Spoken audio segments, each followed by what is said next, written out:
నైరుతి బంగాళాఖాతంలో గురువారం వరకు స్థిరంగా కొనసాగిన తీవ్ర వాయుగుండం శుక్రవారం నాటికి పెను తుఫాన్గా మారి ఇప్పుడు తీరం వైపుకు దూసుకొస్తోంది. ఇది సాయంత్రానికి తీరం దాటే అవకాశం ఉంది.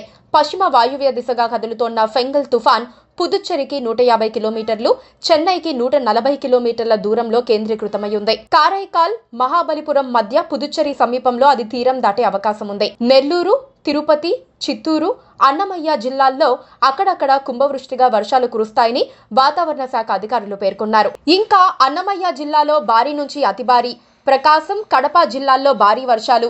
ఆదివారం ఉదయం వరకు ప్రకాశం, కడప జిల్లాల్లో భారీ నుంచి అతి భారీ, అనంతపురం, శ్రీ సత్యసాయి జిల్లాల్లో అక్కడక్కడ భారీ వర్షాలు, దక్షిణ కోస్తా, రాయలసీమల్లో అనేక చోట్ల, ఉత్తర కోస్తాలో పలుచోట్ల వర్షాలు కురుస్తాయని తెలిపారు.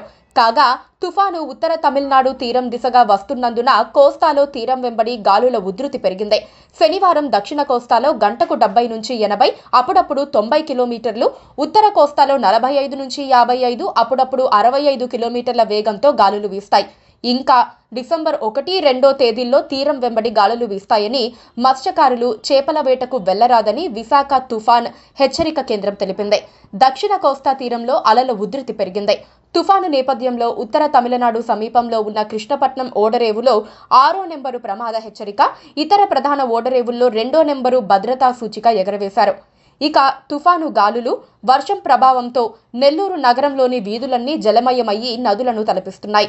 భారీ వర్షాలతో పెన్నా నది ఉధృతి పెరిగే అవకాశం ఉన్నందున జనం ఎవ్వరూ అటువైపుకు వెళ్లొద్దని అధికారులు ఆదేశించారు.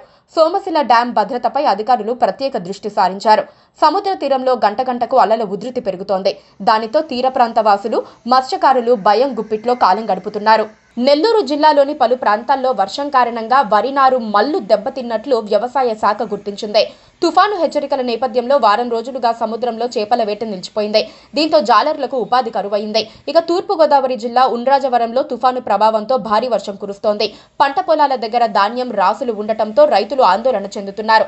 అనకాపల్లి జిల్లాలోనూ జోరు వాన కురుస్తోంది. అయినా స్పీకర్ అయ్యన్న పాత్రుడు దగ్గరుండి పెన్షన్లు పంపిణీ చేస్తున్నారు. వర్షంలో తడుస్తూనే నియోజకవర్గంలో తిరుగుతున్నారు. Please subscribe to KTV Telugu. KTV Telugu. KTV Telugu.